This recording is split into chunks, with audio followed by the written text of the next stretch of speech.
7 years ago, uh, I had this magnificent, beautiful experience at a Big Bear Lake.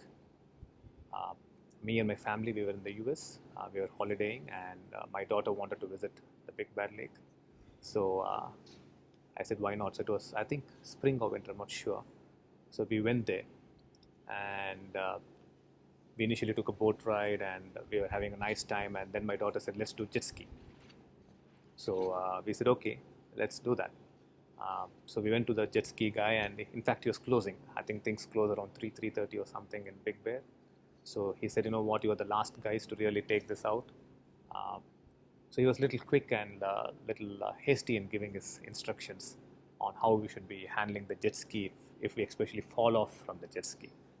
So he said, if you do fall off, remember to flip it over within 10 minutes. If not, the jet ski will sink. So, but unfortunately, he did not teach us how to actually flip it over, how to turn it over. Yeah, and then as we were about to start off, he asked, "Do you need life jackets?" And I immediately said, "We don't need life jackets." And my wife said, "I think we should take. I think we should wear the life jackets." I said, "Okay, I think let's take the life jackets," and we took off. So we were having a lot of fun. My daughter was doing the jet ski, and a lot of things were happening. We had a lot of fun, and I speeded up. And then I took a sharp curve, sharp turn, and we all fell. Is your wife on board? Yes, me, my wife, and my daughter. We were on board, and we fell. And as we fell, I could see my wife doesn't know swimming, and I could see her gasping for breath, and she's taking in the water. And Loka knows swimming, but she was a little upset that I did this. And I'm not a great swimmer, but I can manage. But we were deep in the lake where there was virtually no one. There was no one there, very deep in the lake, and the water was very cold. And you know, in India, the water is, you know, even in the shower, we have hot water bath in India. So it was really, really cold. And the cell phones were all wet, nothing was working. And I didn't know how to flip this jet ski back to its original position. And I was thinking, this is going to sink, and who is going to come and help us now that the mobile phones are not working? And you know, a lot of fear kicked in, and a lot of suffering kicked in. I started to really wonder, why did this happen?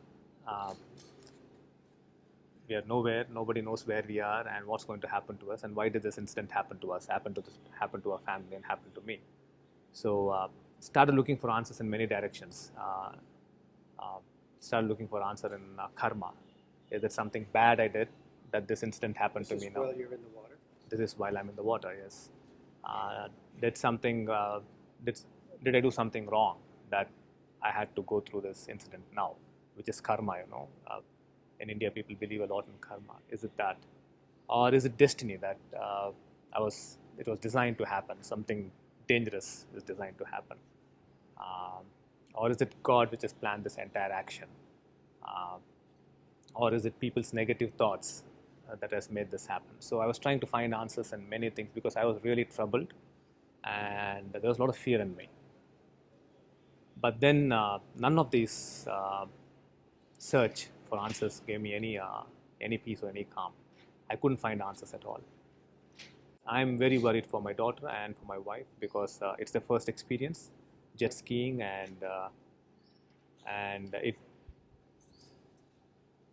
we were nowhere. That's it, and we had lost all communication, and we also knew that we were the last ones to take the jet ski. So we knew that there's no other new customer who is going to really come and look at us. So and we knew that this jet ski is going to sink in another few more minutes. So what do we do? Even if we so what do? We need to flip it over before that. And I was doing all that I can. But what was troubling me was,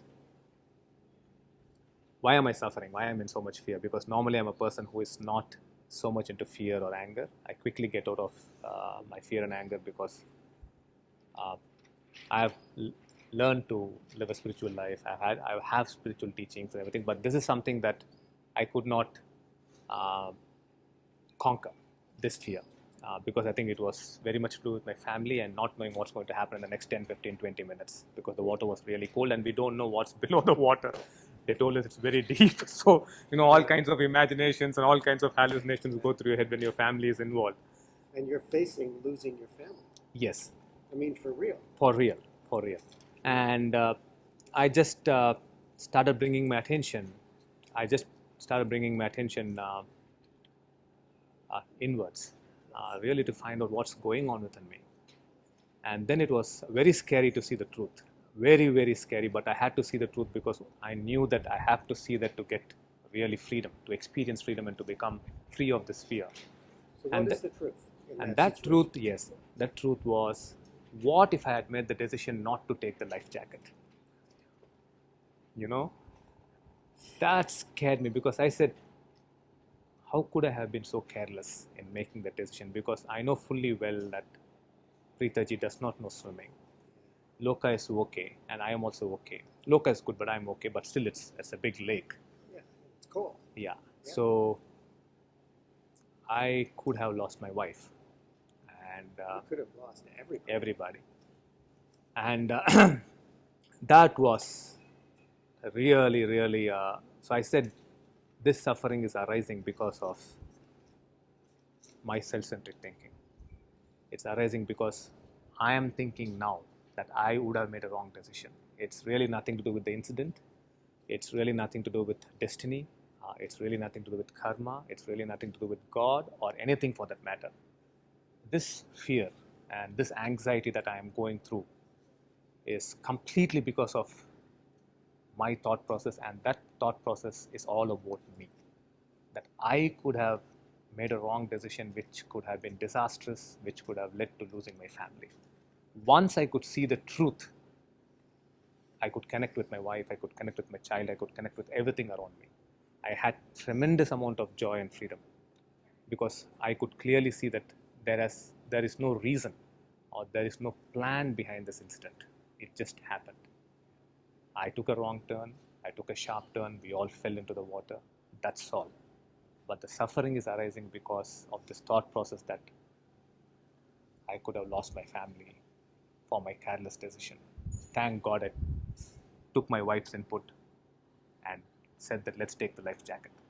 So once I could see that, then I could, from there on the way back, through the journey and through discussions with my wife, and Anandagiriji was there with me at that time, through discussing with him on what I went through, and then trying to apply this principle in every aspect of human suffering. So what is suffering? Suffering is all the states, right? Anger, fear, insecurity, jealousy, vengeance, loneliness, depression.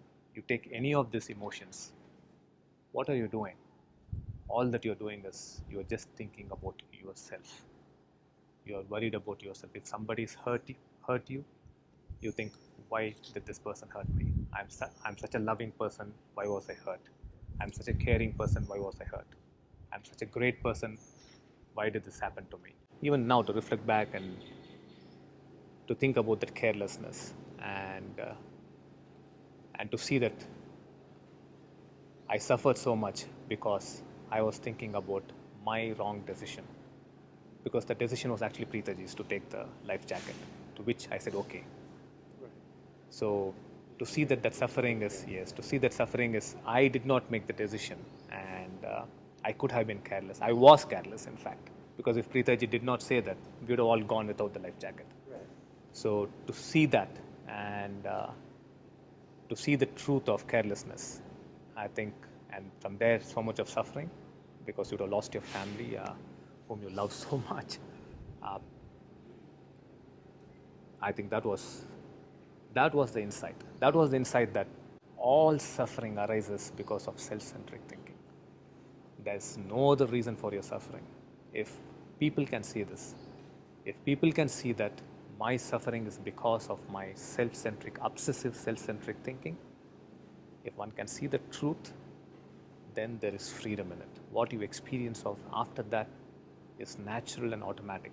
There will be joy, there will be bliss, there will be connection, there will be strength, there will be confidence in everything. But for that to happen, you need to have a vision in life. You also need to have a purpose in life. There has to be this vision to have a beautiful connection with your family. There has to be this vision to do something different in the world, to create something beautiful in the world. I think when you have a vision and when you have a purpose, then you'll have the strength also to see inwards, the strength to look at your truth, the strength to grow. Why do you want to grow? Why does one want to grow? One will want to grow if there is a purpose. One will want to grow if there's a larger vision than oneself.